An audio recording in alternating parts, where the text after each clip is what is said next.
Hello students, welcome to my channel again. Today we are going to start 11th standard first chapter, Introduction to Bookkeeping and Accountancy.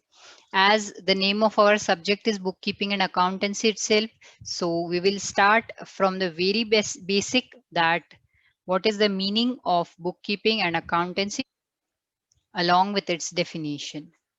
Let's begin. So first of all, these are the contents which we are going to see in our chapter: meaning, definition and objectives, and importance of bookkeeping, difference between bookkeeping and accountancy, meaning and definition of accountancy, basis of accounting system. Then we have qualitative characteristics of accounting information, basic terminologies are there, then accounting concepts are there. These two topics are really important for you because these are going to serve you for the lifetime for making your accountancy easy. Okay, so please do not miss the lectures regarding these two topics, which will be covered in our coming lectures. Let's start with the meaning of bookkeeping first, and before that we will discuss some history of accountancy. This is Chandragupta Maurya from 21st century, and he is the minister of Chandragupta named Kautilya. He is also called as Chanakya, and everyone knows about the wit that Chanakya had. He's the man behind establishing accountancy in the Chandragupta Maurya era, that is 21st century. Uh, This is the name of book. I hope you can see it here, Arthashastra, which is written by the minister Chanakya. Then after a long time, a trader called Lica di Burgo Pesilio, in 1494, he introduced double entry bookkeeping system. And this is the system we still follow in accountancy, and therefore he is called as father of accountancy. Moving to our next topic, that is bookkeeping. So book का मतलब होता है किताब, keeping का मतलब होता है रखना. तो हम किताब को रखते हैं किस काम के लिए? हम किताब को रखते हैं बिजनेस के जो एक्टिविटीज हैं उनको रिकॉर्ड करने के लिए. तो देखते हैं, फर्स्ट पॉइंट कहता है book plus keeping is equal to recording transactions, recording business transactions in a book in a systematic manner. So here we are recording only and only business transactions, right? If any transaction is not related to business, then it will not be recorded. Okay, like मान लीजिए कि हमारा जो house loan है उसका हमने interest payment किया. It has nothing to do with our business because it is related to our house, तो उसका यहाँ कोई रिकॉर्डिंग नहीं होगा. ठीक है. Second thing it is said here that it is done in a systematic manner. मतलब ऐसा नहीं है कि आप बुक में लिख रहे हैं तो आप किसी भी तरीके से लिखेंगे. आप एक तरीका फॉलो करते हैं and you follow that specific manner for the whole accounting. You will not change it time to time. Okay. Next we have transactions. So what are transactions? Here it is said that recording business transactions, right? Therefore I have taken this word transactions here. Transactions means exchange of goods and services which are measurable in terms of money. Here measurable in terms of money says that anything which have a monetary value will only be recorded. For example, Taarak Mehta Ka Ooltah चश्मा अगर आपने देखा होगा तो उसमें shop पर जो है उसके दो वर्कर हैं. एक तो है बागा और दूसरे हैं Nattu Kaka, right? They both are very honest. लेकिन ऑनेस्टी की कोई कीमत होती है क्या? there is no measurement, money measurement of honesty, right? There is no money measurement of beauty. तो ऐसे जो टर्म्स हैं, there is no any money measurement of skill.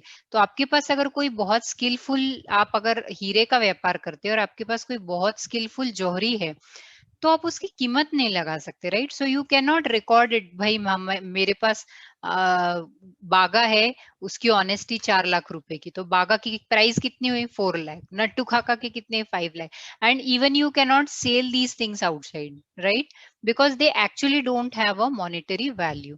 तो ये जो चीजें हैं, इन सबको हम लोग अपनी बुक्स में रिकॉर्ड नहीं कर सकते।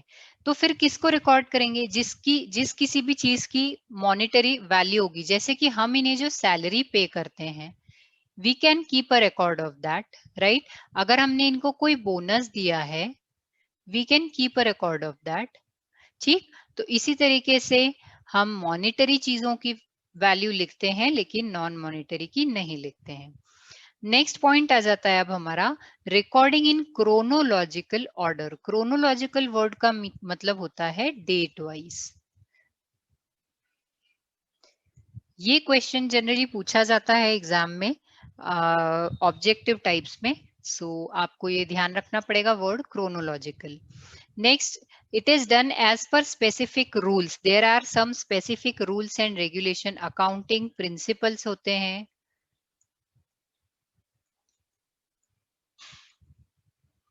इसके अलावा 3 गोल्डन रूल्स होते हैं, जो कि हम आगे पढ़ने वाले हैं।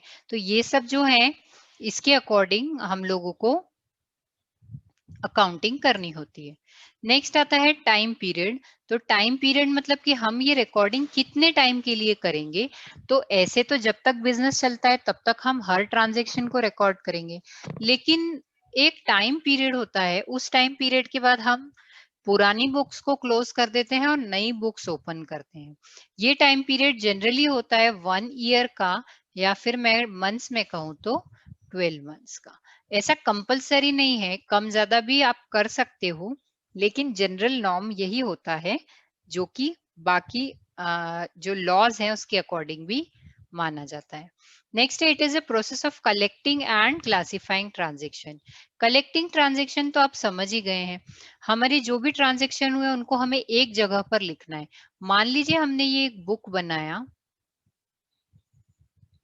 और इस बुक में हमने रिकॉर्डिंग शुरू किया। 1 जनवरी 2020 को हमारे जो ट्रांजेक्शन हुए वो रिकॉर्ड किए, फिर 2 जैन को किया, फिर 3 जैन को जो ट्रांजेक्शन हुआ वो किया, फिर 4 जैन को जो हुआ। सिमिलरली आगे और ट्रांजेक्शन ऐसे हम रिकॉर्ड करते जाते हैं। ये पेज खत्म हुआ तो नेक्स्ट पेज पे हम लोग ट्रांजेक्शन रिकॉर्ड करने लगते हैं, राइट? तो इस तरीके से हम लोग हमारे ट्रांजेक्शन की जो रिकॉर्डिंग करते हैं, this is called as collection of transactions, right? And then we have to classify these transaction.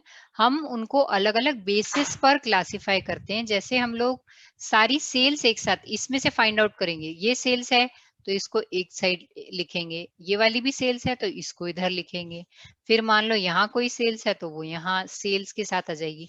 तो इस तरीके से हम एक पेज में सेल्स सेल्स लिखते हैं सारी, एक पेज में सारी परचेज लिख देंगे, एक पेज में एक्सपेंस लिखेंगे। मतलब जैसे मान लीजिए सैलरी पे किया तो एक पेज सैलरी का अलग ही बना लेंगे। ये मैं आगे आपके साथ डिस्कस करने वाली हूँ।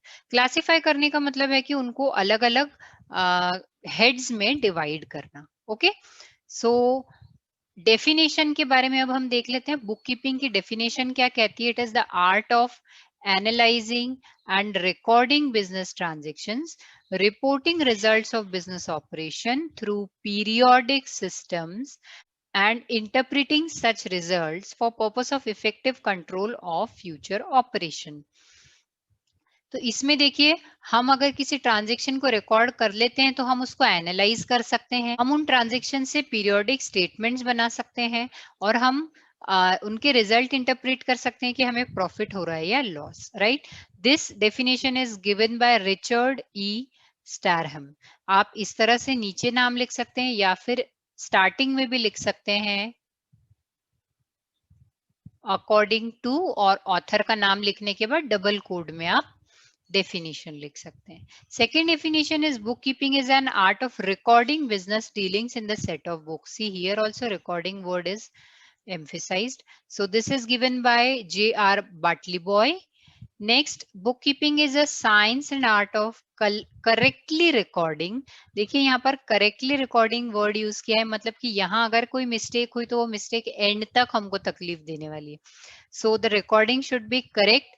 It should be on the basis of some evidences. Okay. In the books of accounts, all those business transactions that result in transfer of money or money's worth, जिसकी डिस्कशन हमने अभी किया है लास्ट स्लाइड में.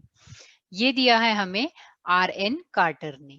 तो ये हुई हमारी बुक कीपिंग की डेफिनेशंस. इसके बाद हम देखते हैं ट्रांजैक्शन रिकॉर्ड करने का मतलब क्या होता है. हम अभी तक देख रहे हैं रिकॉर्डिंग ट्रांजैक्शन. तो देखिए मैं यहाँ आपको कुछ भी रूल्स रेगुलेशन नहीं सिखा रही हूँ.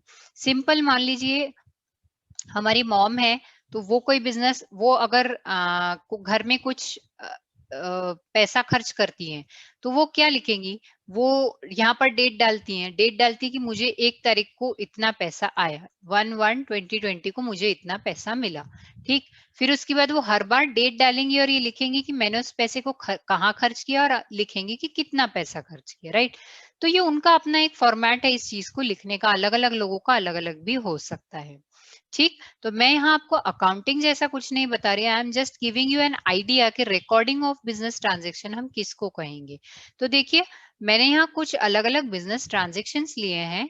सो लेट्स सी उसको हम किस तरह से रिकॉर्ड कर सकते हैं. मान लीजिए 1 जनवरी को हमने गुड्स परचेज किए हैं, तो I simply written here purchase goods from Ram and amount. Then again on 1st January, I purchased a furniture also. So I recorded here as purchased furniture. 10th Jan ko I sold goods to Nisha. So I recorded 5,000 rupees as sales. Next आ जाइए 15th Jan को मैंने फिर goods sale किए हैं cash में, तो मैंने यहाँ पर उसको रिकॉर्ड किया sold goods for cash. 31st January 2019 को मैंने सैलरी पे किया और मैंने यहाँ पर उसका अमाउंट भी लिख दिया 2000. ठीक. तो यहाँ देखिए हम जो ट्रांजेक्शन्स लिख रहे हैं, सबसे पहली चीज तो दे आर क्रोनोलॉजिकल. ठीक. Then they are systematic. They are having a system, एक सिस्टम की तरह लिखे हैं. दूसरी बात, they are giving us a precise idea. हमने जो यहाँ लिखा है उससे हमको आइडिया लग रहा है कि हमने इस दिन में क्या रिकॉर्ड किया है, सेल किया है, किसको किया है. अगर कैश में सेल किया है, इसका मतलब हमको कैश रिसीव हो गया, तो हमें क्या परवाह, हमने किससे सेल किया है, तो इसलिए हमने उसका नाम यहाँ पर नहीं लिखा है. ध्यान रखिए सेल परचेज के लिए हमारे पास ऑलरेडी बिल्स होते हैं, इनवॉइसेस होते हैं. सो उसमें फुल डिटेल ऑलरेडी गिवन होती है, तो हम यहाँ उतना ही रिकॉर्ड करेंगे जितना हमें रिक्वायर्ड है. राइट. और आगे चलते हैं. ये तो हो गई बात रिकॉर्डिंग की. इसी तरीके से अगर हमने टी एक्सपेंस किया है, अगर भले ही हमने 1 रुपए का भी एक्सपेंस किया हो, लेकिन because it is a monetary, it should be recorded in the business. वरना ये 1 रुपए का हिसाब भी नहीं मिलता है, तो इससे हमारे अकाउंट जो हैं वो टैली नहीं होंगे. अब देख लेते हैं meaning of accountancy. Next step to book keeping is accountancy. Right. तो यहाँ पर देखिए अकाउंटेंसी में क्या क्या इंक्लूड होगा, summarising, analysing and interpretation of result. अभी तक हमने देखा रिकॉर्डिंग. ठीक. और इसके बाद एक चीज और मैं अभी आपको बताने वाली हूँ, वो है क्लासिफिकेशन. Classification of data. हमने जो भी डेटा रिकॉर्ड किया, या फिर मैं इसको ट्रांजेक्शन्स कहूंगी, जो भी ट्रांजेक्शन मैंने रिकॉर्ड किए उसका हम क्लासिफिकेशन करते हैं. तो मैं अब आपको बता देती हूँ कि क्लासिफिकेशन किसे कहते हैं. See, this is classification of transaction. Okay, मैंने एक नोटबुक लिया. I will give different page numbers to different headings. Okay, like page number 1 पर मैंने हेडिंग दे दिया सेल्स, पेज नंबर 2 पर मैंने हेडिंग दे दिया परचेसेस. सिमिलरली पेज नंबर 3 को मैंने दे दिया sales, sorry salary. Page number 4 को टी एक्सपेंसेस. इसी तरीके से मेरे पास जितने पेजेस, जितने भी क्लासिफिकेशंस के लिए हेड मैं बना सकती हूँ, वो हेड्स में मैं डिवाइड करके और इनको लिखूंगी. ठीक है. अब मैंने क्या डिसाइड किया, ये मैं अभी कुछ भी रूल्स नहीं बता रहे, आई टेल यू अगेन. अभी मैंने ये डिसाइड किया कि मैं एक काम करती हूँ, मेरी जितनी इनकम है उसको मैं अपने लेफ्ट राइट हैंड साइड पर लिखूंगी. ठीक है, और जितने भी मेरे एक्सपेंस है वो सबको मैं लेफ्ट हैंड साइड पर रिकॉर्ड करूंगी। ठीक है, तो ये मेरा एक फॉर्मेट है, क्योंकि मैंने जैसा कि आपको बताया कि अकाउंटिंग में एक सिस्टम चाहिए होता है, राइट। तो वो सिस्टम हम लोग अभी डिस्कस नहीं कर रहे हैं, हम लोग अभी ये पॉइंट्स डिस्कस कर रहे हैं। तो मैंने क्या किया, क्लासिफिकेशन के एक पेज पे सारे सेल्स लिखे, तो मेरे अलग अलग डेट पर जितने भी सेल्स हैं मैंने सब पेजेस पर लिख दिया, और ईयर एंड पर मैं एक टोटल लगा देती हूँ कि मुझे मेरा पूरे साल में इतना सेल हुआ, मेरे पूरे साल में इतना परचेस हुआ है। इस तरीके से पूरे साल में कितनी मैंने सैलरी पे की, कितना मैंने दूसरा अदर एक्सपेंसेस की, या कोई इनकम रिसीव हुई है तो उसके लिए एक पेज पर मैं एक अलग हेड बना दूंगी। तो ऐसे मैंने अलग अलग जो है हेडिंग्स के अकॉर्डिंग क्लासिफिकेशन किया है। क्लासिफिकेशन करने के बाद ईयर एंड पे I will prepare a summary. This summary is for whole year. Okay, पूरे साल में मेरे पास कितने sale, purchase, salary, rent, tea expense etcetera etcetera जो भी है सारा यहाँ पर मैंने एक पेज पर रिकॉर्ड कर लिया। ये रिकॉर्ड करने से क्या होगा, ये रिकॉर्ड करने से मुझे फाइंड आउट करने में आसानी होगी कि मेरे पास कितना प्रॉफिट या फिर कितना लॉस है, या मेरे पास कितने एसेट्स हैं, या फिर मेरे पास कितनी लाइबिलिटीज हैं। ठीक, तो इस तरीके से I can come to know. तो this is called as summarising. Summarising is nothing but collecting all the heads at one place on the at the end of the year. Okay, ये सब करने के बाद अब मैं क्या करूंगी, अब देखो मैं ऐसे सेल्स पिक कर लूंगी, सारे एक्सपेंसेस पिक करूंगी। जब मैं सेल्स में से सारे एक्सपेंसेस लेस करूंगी तो मेरे पास प्रॉफिट आ जाएगा। अभी मैंने जैसे ये हेड्स बनाए हैं ऐसे मैं और बहुत सारे हेड्स भी बनाऊंगी। इसको बहुत डिटेल में हम अभी डिस्कस नहीं करेंगे। इसके लिए आगे जैसे जैसे भी आप लोग बढ़ते जाएंगे आपको ये चीजें और ज्यादा क्लियर होती जाएगी। डन। तो अभी हम आगे चलते हैं।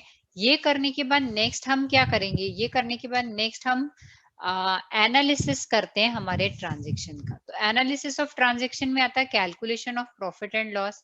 We have to find out our assets and liabilities, right. फिर इसके अलावा अब क्या करेंगे, हमें ये सब पता लग गया, ठीक। हमें हमारा प्रॉफिट भी पता लग गया। मैंने प्रॉफिट एंड लॉस के लिए भी एक स्कीम बना ली कि मैंने जितने भी मेरे सेल्स हैं, क्योंकि मैंने शुरू में उनको सबको राइट साइड पे लिखा था, तो मैं जितनी भी इनकम है सबको राइट पर लिखती जा रही हूँ, जितनी भी एक्सपेंस है सबको लेफ्ट पर लिखती जा रही हूँ। ये एक मेरे अकॉर्डिंग बनाई हुई स्कीम है, अभी हमने अकाउंटिंग शुरू नहीं किया है, ठीक है। तो यहाँ मैंने क्या किया, एनालिसिस किया, एक तरफ सेल्स लिख दिया, एक तरफ एक्सपेंस लिख दिए, दोनों साइड का टोटल लगाया। जो मेरा सेल्स का टोटल था उसमें से एक्सपेंसेस का टोटल माइनस किया, so I got my profit. So this is what we have to do in accounting. तो मैंने आपको अकाउंटिंग प्रोसेस शॉर्ट में एक्सप्लेन की है। लास्ट थिंग जो आती है अकाउंटेंसी में, ये हम अकाउंटेंसी का मीनिंग समझ रहे हैं। तो इसमें आखिरी चीज हमारी आती है इंटरप्रिटेशन ऑफ रिजल्ट्स। तो इंटरप्रिटेशन ऑफ रिजल्ट्स कैसे निकलेगा कि भाई मेरे पास जो प्रॉफिट है, मैंने पैसा लगाया 21,500 और मुझे उससे पूरे साल में प्रॉफिट हुआ 5,500। क्या ये प्रॉफिट मेरे लिए सफिशिएंट है? अगर नहीं तो मुझे और क्या करना चाहिए इस प्रॉफिट को इंक्रीज करने के लिए? अगर मार्केट कंडीशन खराब है तो मेरे लिए क्या ये प्रॉफिट सफिशिएंट है? अगर ये प्रॉफिट सफिशिएंट है तो मैं इसे कैसे बनाए रखूं, कैसे मैं नया मार्केट कैप्चर करूं? तो हम इन सब से इंटरप्रीट करते हैं कि हमारा बिजनेस कैसा चल रहा है, और इंटरप्रिटेशन करने के बाद लास्ट में हम लोग जो होता है डिसीजंस लेते हैं जो कि मैनेजमेंट के अंडर आता है। तो ये डिसीजंस लेते हैं वो किस बेसिस पर होते हैं, इन इंटरप्रिटेशंस के बेसिस पर। So I hope you understood the meaning of accountancy also. Let's see some definitions of accountancy. Accountancy refers to the entire body of the theory and process of accounting. तो देखिए इसमें accounting जो होता है ना उसमें book keeping भी cover होता है, ठीक है। ये कैसे समझ में आया आपको? इन्होंने कहा entire body of the theory, मतलब आप जो भी थियोरी में पढ़ रहे हैं वो सारा अकाउंटेंसी में शामिल होता है, प्लस उसके प्रोसेसेस कैसे अकाउंटिंग करना है, ठीक है। तो ये हमको दी है कोहलर ने, ठीक। सेकेंड डेफिनेशन है हमारी, nearly every business enterprise has an accounting system. देखो हर एंटरप्राइज के पास एक अकाउंटिंग सिस्टम होता है। It is a means of collecting, अब यहाँ पे देखो सब वर्ड्स रिपीट हो गए, collecting, summarising, analysing and reporting. Reporting का मतलब वही होता है एनालिसिस करके और सारा कुछ रिपोर्ट बना करके लिखना कि हमें कितना प्रॉफिट हुआ, कितना लॉस हुआ है, और सब रेशियोज वगैरह कैलकुलेट करके और वो सब रिपोर्ट बनाना is called as reporting. In monetary terms, तो यहाँ नॉन मॉनिटरी कुछ भी नहीं आ रहा है, information about the business transactions.